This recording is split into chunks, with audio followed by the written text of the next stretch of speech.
there is less awareness that civilians actually can suffer from PTSD too. When we use the term trauma, we generally are meaning an event where there's exposure to life-threatening injury or illness, or you've witnessed it happen to somebody else or learned about the sudden trauma of somebody else. Actually, about 83% of all Americans have suffered a trauma. The most common traumas that actually cause post-traumatic stress disorder are actually rape and domestic violence, and combat trauma is actually third most likely to cause PTSD. So about 86% of all people with PTSD are actually civilians. They're not veterans.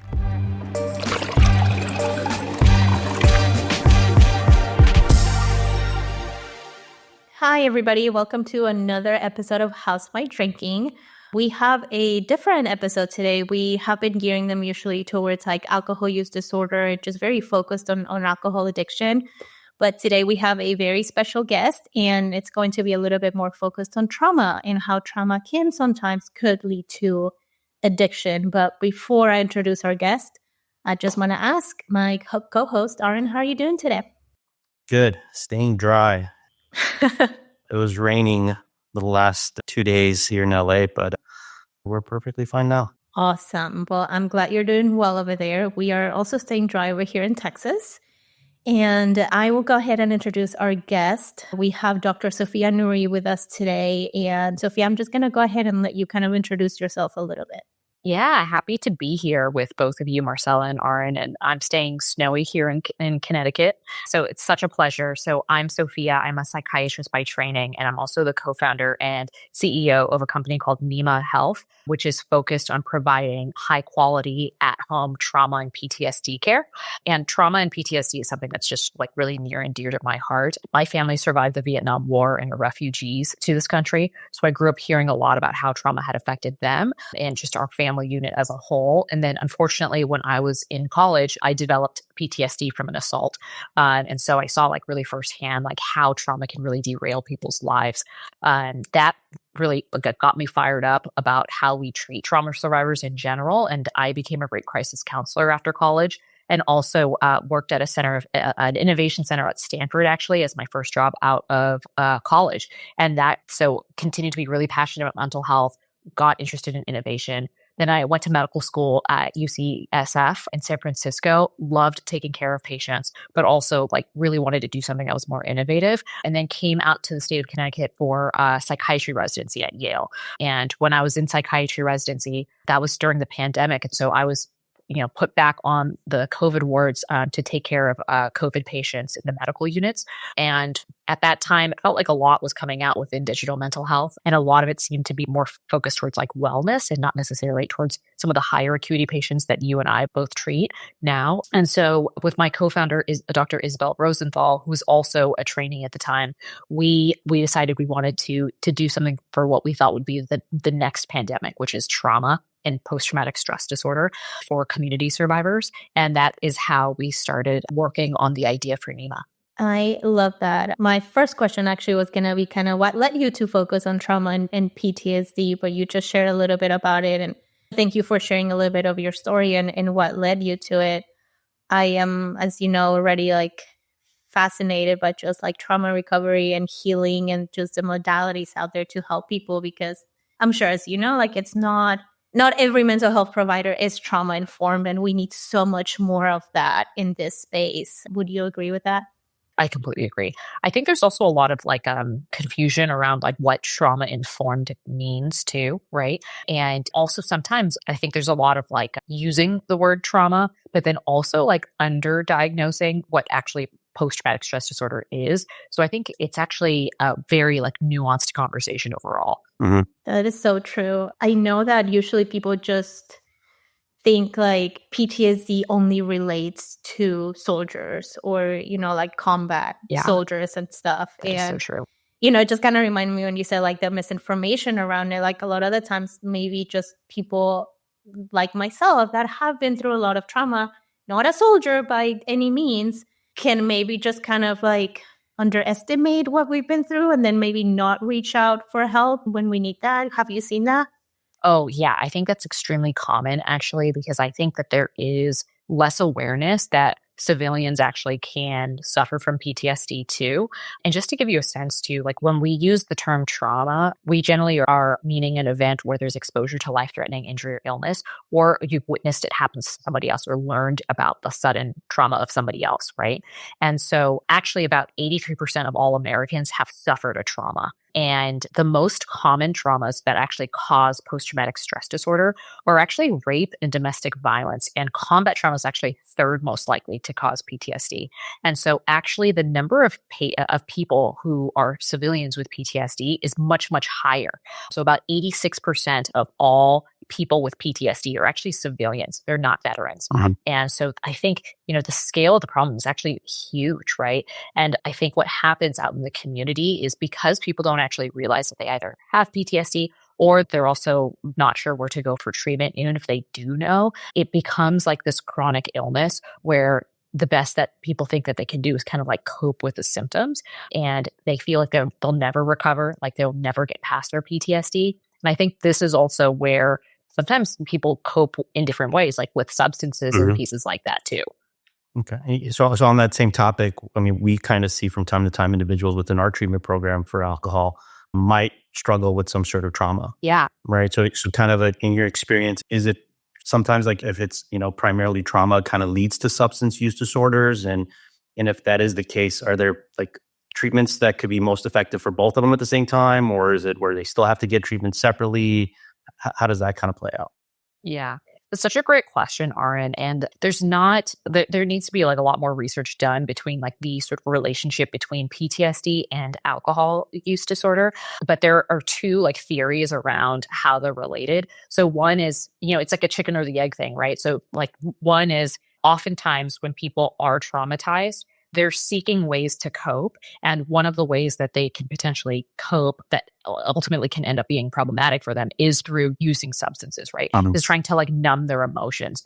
One of the hallmark symptoms of PTSD is trying to avoid your trauma or reminders of your trauma or the feelings that your trauma brings up, right? And so oftentimes people use substances as a way to avoid. And when I'm trying to diagnose PTSD, I often ask about substance use and ask about like why they're using it, because oftentimes it's actually like an avoidance symptom for PTSD, right?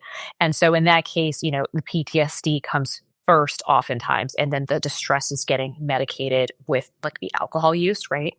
But also there's like a bidirectional relationship here, because when you are using substances, you're also more at risk of being traumatized, right? So even if you weren't traumatized before, what often happens is they can suffer a trauma.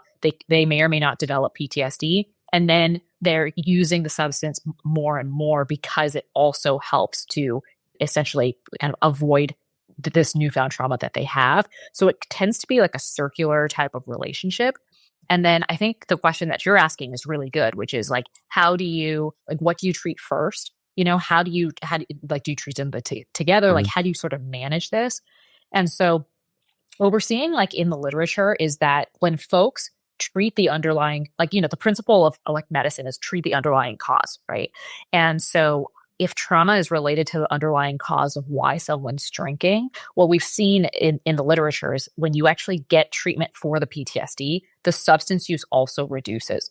And so oftentimes, depending on how, emergent or like medically like harmful the degree of substance use is, what we say is that you should take a trauma first perspective and try to do the trauma therapy like first, like the treatment for PTSD, and then see how much of the substance use is left and then co-treat the substance use too.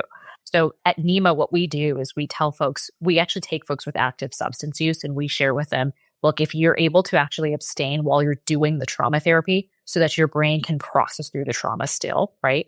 If you're able to abstain during the trauma therapy and when you're doing the assignments and work, that's fine, because we know the substance use also gets better. Got it. So it kind of sounds like, sometimes people might have this assumption that there is an addiction to the drinking or the substances. But in reality, like you said, it could just be the PTSD or the trauma that's leading them to do that. So essentially, if they get maybe seek the treatment for the PTSD, they might start uncovering that, oh, wait a minute, I'm actually not drinking as much as I tend to use or do in general, because it might have been from actually the trauma rather than hey, I just had an addiction to drinking. Exactly. But obviously there could be instances where someone struggles from both, Yeah. have the addiction piece. Yeah. And you just have to treat both. Yeah. And I think that's so interesting that you said all of that because, when I share my story, I always say, like, I was already doing so much trauma therapy. Like, I had been doing it for a few years, but I was still struggling with like the alcohol cravings and the addiction. However, I will say that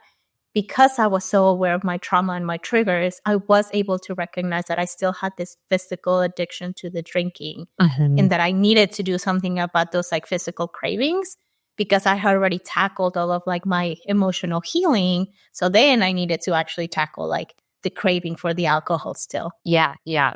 Great point. We actually had a patient who was in RIA's program and wanted to do NEMA's program, actually. And we had a talk with him about like which one would be best to do first. So loved collaborating with your team. That is awesome. And actually on that point, though, I did want to ask you, like, what would you say, or are there any red flags that you would recognize that someone's drinking is maybe trauma driven? In, how can they maybe start on kind of addressing like the underlying pain and the issue? Yeah, great question, Marcella. So when I'm seeing patients and evaluating, how their alcohol use or substance use relates to the trauma, I often ask them like when they essentially start to crave drinking and what's happening right before that. Because oftentimes people have what, we commonly talk of as like triggers, right? Or trauma reminders, where essentially something reminds them of their trauma and they start to re-experience the emotions that relate to their trauma, right? And we often call this like triggers, right? So a really common one that I see is someone who's been sexually assaulted and then they watch TV and there's a rape scene or some sort of like assault scene in there, right? And that often would be what we call a trauma reminder, right? Or it makes them re-experience. And so sometimes when I really drill down into this with people will tell me like, oh, now that you bring it up, like this person said something about, how like women deserve it if they were like, what did she wear or something like that? And it made me think about what happened to me and I drank 7 beers that night or something like that. So oftentimes we have to like really almost do like sort of an analysis to really walk back what is driving them to use the substance. The other thing that I often see is that holidays are really hard for people with PTSD, right? Because they tend to like socially isolate. Crowds, like lots of people feel threatening to them, right? And so what we often see too is that people use substances more during the holiday season or in like social situations. And I also have to drill down and ask, what is it about the social situation that is making you feel uncomfortable, and really kind of figure that out with them. That's a good point too. One thing I want to kind of touch on is the aspect of like the treatment in itself, right? So we kind of come across this a lot too, being a virtual program similar to how you guys are, where individuals feel sometimes that you might not get the same level of treatment or better, right, compared to brick and mortar. And I think a lot of people still have that mindset of brick and mortar was the way to go. And I think COVID's really changed it a lot, right? So it's gotten a lot better. But, we have things ourselves too that are a little bit better on a virtual perspective for certain individuals as opposed to like brick and mortar. So I'm kind of curious, like, how does that play in with PTSD and trauma?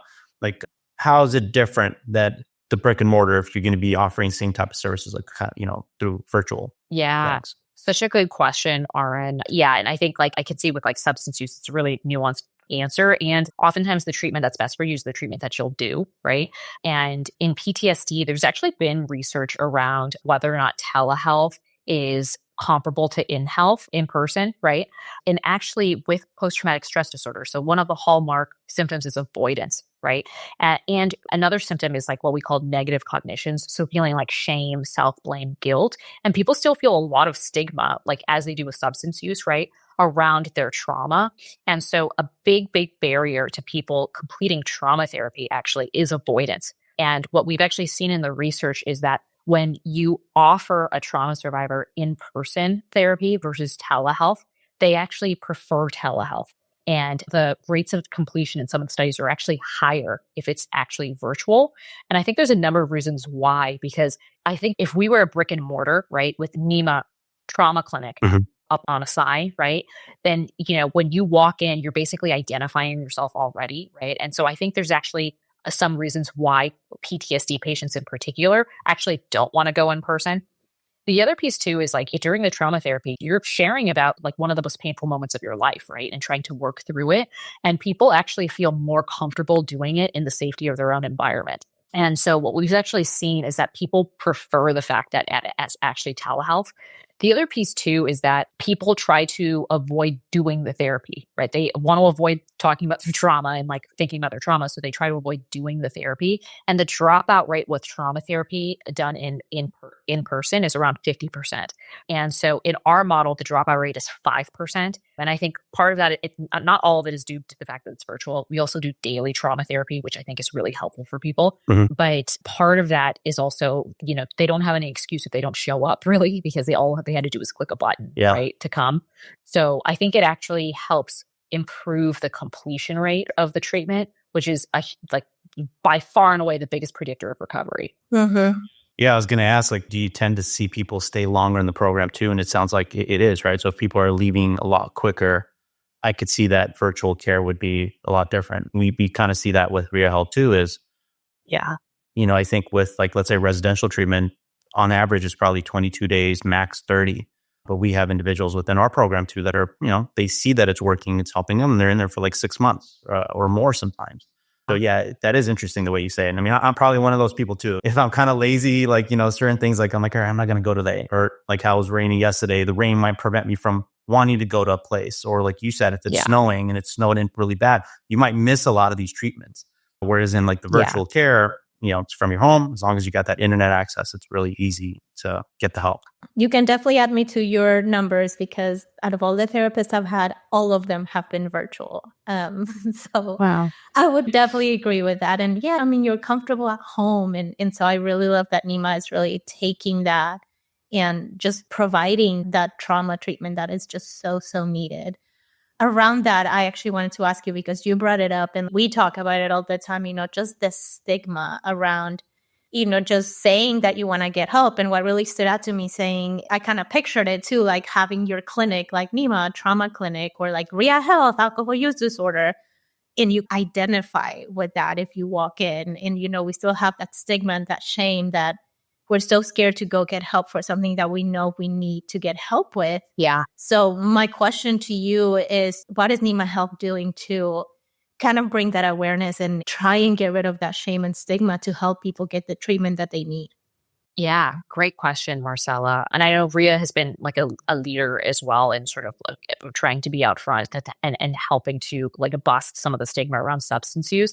And I think similarly, like if you think about it, there's not really like a national, there's the VA for PTSD, right? But there's not really like a civilian sort of organization that has really taken on like PTSD like as a mantle, right? And trying to like destigmatize that. And that's really one of our goals as well, since we are, a company like out in the community and we hope to expand nationally too.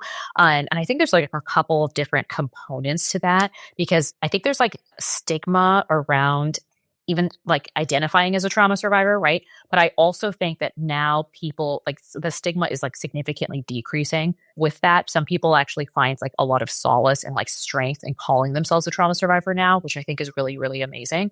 I think there's actually also a lot of stigma around getting treatment too around it. And part of that is that people think that that treatment will re-traumatize them. Right. Which is like the biggest myth that I hear is that, it's going to make me worse before I get better. And people are really surprised when they actually do the trauma therapy that oftentimes like they get better so fast that like that little dip is just like a blip on the radar. Right. So I think that's like one thing. And the other piece too is beyond stigma is that there's still a lot of confusion, I think, about like we talked about like who has PTSD and also what treatment looks like, because a lot of therapists say that they're trauma informed, right? But that's not necessarily like a designation. And really when you say that you're trauma informed, what that means is that you're willing to like let your patient talk about trauma and you're not going to crumble basically.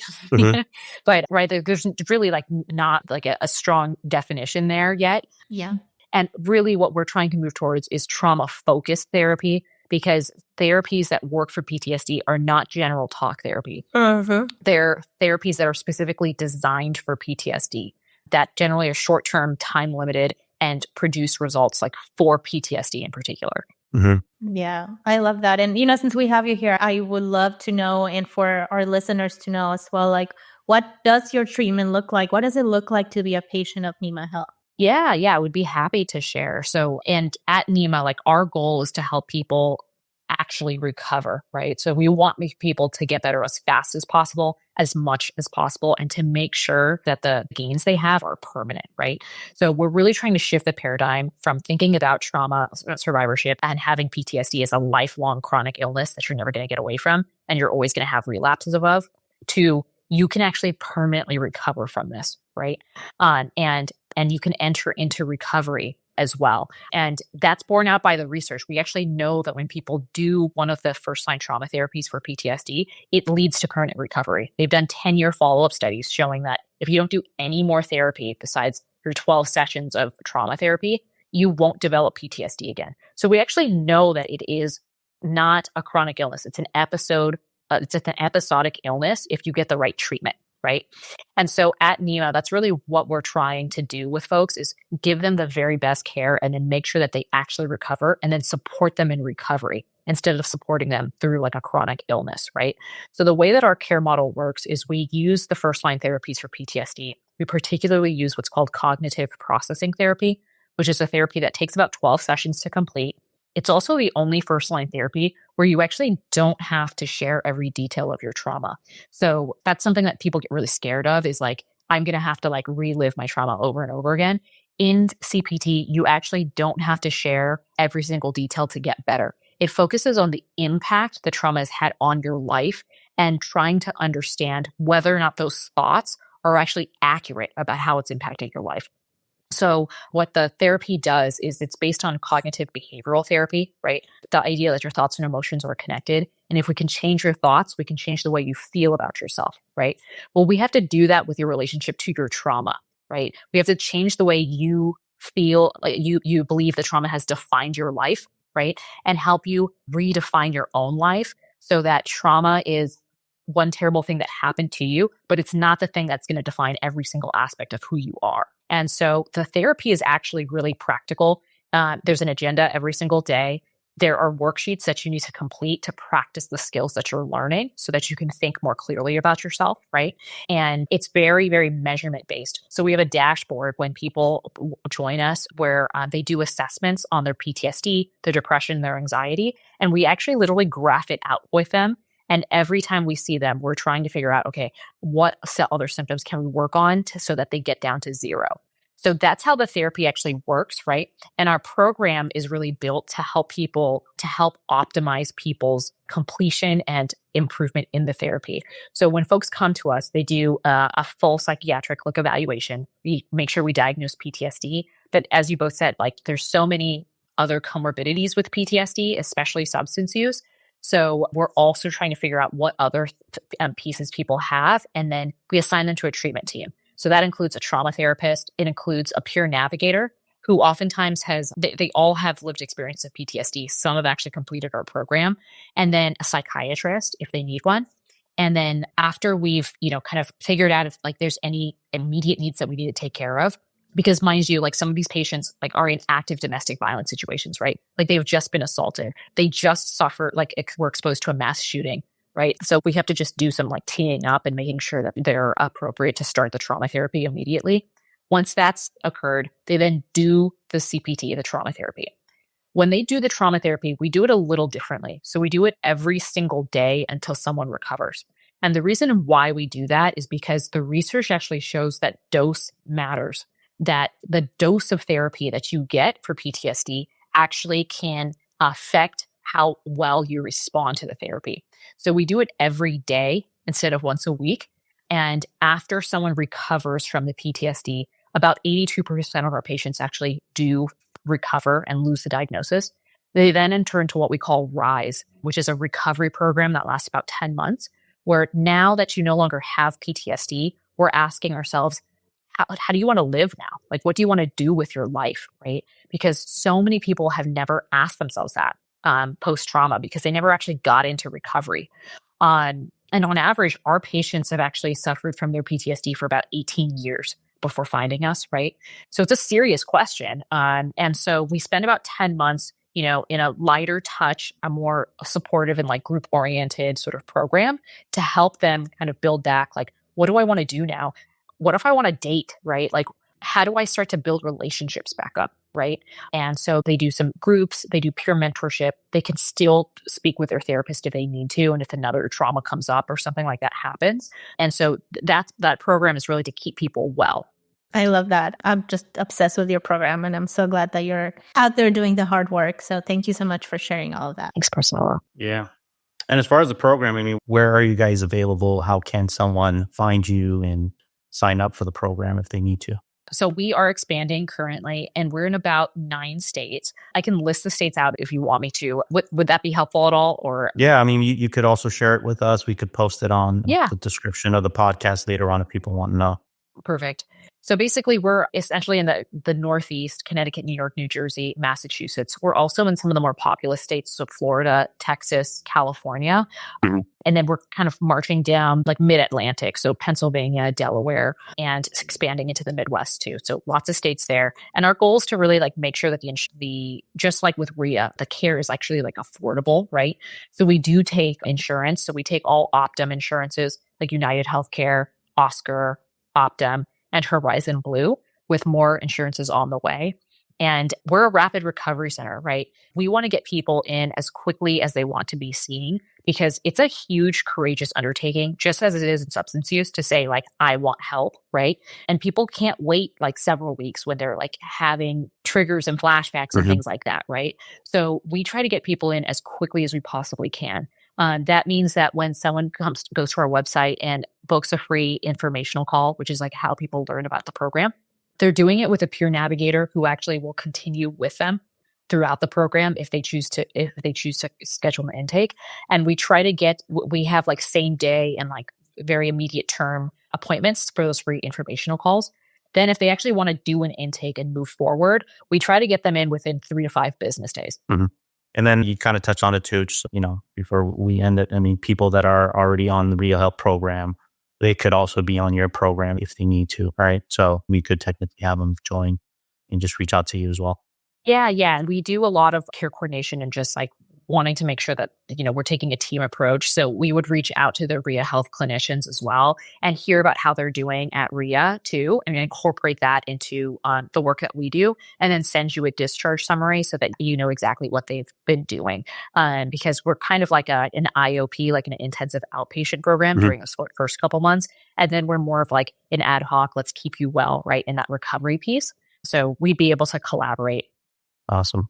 That's wonderful. Yeah. That's like care for all the things. And you can do it all virtually, which I think Mhm. is so huge. We're all busy. We'll have families to take care of. So I think that's a great thing that really came out of COVID, like really being able to, just have more options for people where they don't have to completely stop their lives or leave their jobs to get the help they need. Yep. I completely agree. Okay. Well, before we close the podcast, Dr. Noori, I wanted to see if there's anything else you want to maybe mention or let our listeners know before we end the podcast. Just that even when you think that you're in your darkest moment and you are experiencing something that's happened to you a long time ago again, it is possible to feel better, and it is actually possible to recover. And that's why I'm such a fan of what you are all doing at RIA too, because I think it's really important that people have hope that there's actually potential to get better. Mm-hmm. That's great. That is so true. So thank you for all that you do too. Thanks. Love that. We're just out here helping other people. We're trying our best. Love it. We're trying our best. Well, thank you so much for your time. Really appreciate it. It's been an honor having you, just sharing more about NEMA Health and how you can help people struggling with trauma or PTSD. And we'll make sure to link your website on the description if anybody's interested. Mm-hmm. And thank you so much. We will talk to you guys next time. Thank you, Marcella. Great to see you both. Thank you. Take care. Bye.